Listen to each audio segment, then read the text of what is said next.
Assalamualaikum warahmatullahi wabarakatuh. Salam sejahtera bagi kita semua. Shalom, Om Swastiastu, Namo Buddhaya, Salam Kebajikan. Yang saya hormati Bapak Fajar Alan Syahri, MSI. Perkenalkan, nama saya Febrona Berginting dengan NIM B1B1 22070. Saya dari Prodi Ilmu Pemerintahan. Di sini saya akan mempresentasikan tentang konflik organisasi dan konflik antar lembaga pemerintahan. Baik, kita masuk ke dalam konflik organisasi. Konflik organisasi adalah ketidaksesuaian atau pertentangan antara dua atau lebih individu atau kelompok dalam suatu organisasi. Konflik ini biasanya terjadi karena perbedaan tujuan, nilai, persepsi, atau kebutuhan untuk berbagai sumber daya yang terbatas. Dalam konteks ini, konflik dapat muncul akibat perselisihan dalam mencapai tujuan organisasi atau perbedaan pandangan yang mengenai cara kerja. Selanjutnya itu ada konflik antar lembaga pemerintahan. Konflik antara lembaga pemerintahan ini ada dua, konflik vertikal dan konflik horizontal. Di mana konflik vertikal ini terjadi antara pihak yang memiliki hierarki berbeda, misalnya antara pemerintah pusat dan pemerintah daerah.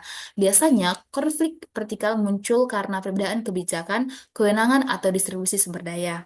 Nah, yang konflik horizontal itu, konflik horizontal terjadi antara lembaga pemerintahan yang sederajat. Contohnya adalah konflik antar kementerian atau badan pemerintahan yang memiliki kewenangan tumpang tindih dalam suatu isu tertentu.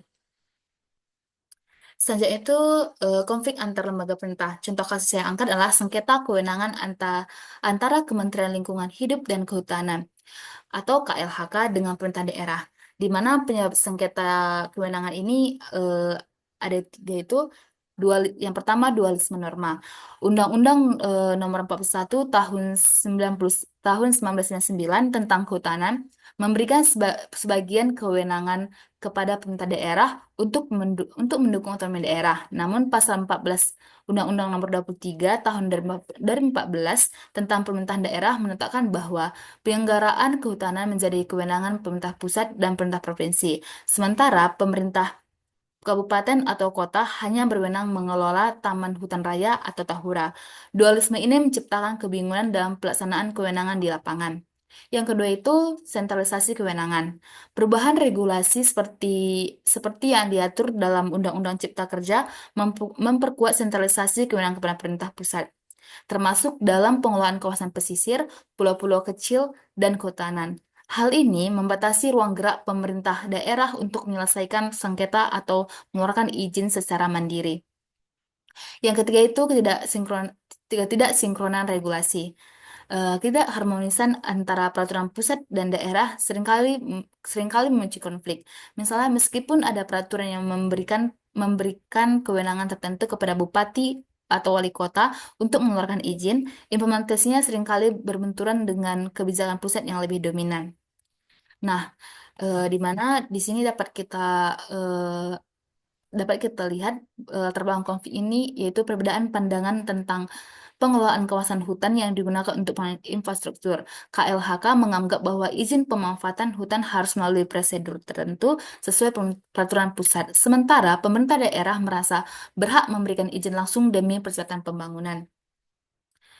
Nah, dari kasus sengketa kewenangan antara Kementerian Lingkungan Hidup dan Kehutanan atau KLHK dengan pemerintah daerah, ini merupakan konflik vertikal karena melibatkan pemerintah pusat, LHK, dan pemerintah daerah yang berada dalam hierarki yang berbeda. Solusi atau strategi penyelesaian konflik. Nah, untuk menyelesaikan konflik dari sengketa kewenangan antara Kementerian Lingkungan Hidup dan Kehutanan atau KLHK dengan pemerintah daerah dilakukan dengan pendekatan dapat dilakukan dengan pendekatan kolaboratif. Adapun pendekatan kolaboratif itu yaitu yang pertama itu mediasi oleh pihak netral, melibatkan pihak ketiga seperti Kementerian Dalam Negeri untuk memediasi kedua belah pihak. Yang kedua itu dialog dan musyawarah, menciptakan forum diskusi untuk menyamakan persepsi dan mencari solusi bersama. Yang ketiga itu penyelarasan kebijakan, menyusun pedoman terpadu untuk pengelolaan kawasan hutan yang melibatkan kedua pihak. Yang keempat itu penguatan regulasi, merevisi aturan agar tidak terjadi tumpang tindih kewenangan di masa depan. Nah, pendekatan ini bertujuan untuk mengurangi ketegangan, menciptakan win-win solution, dan memastikan kepatuhan terhadap hukum yang berlaku. Adapun referensi yang saya gunakan dapat kita lihat dalam PPT tersebut. Nah, hanya inilah dapat saya sampaikan.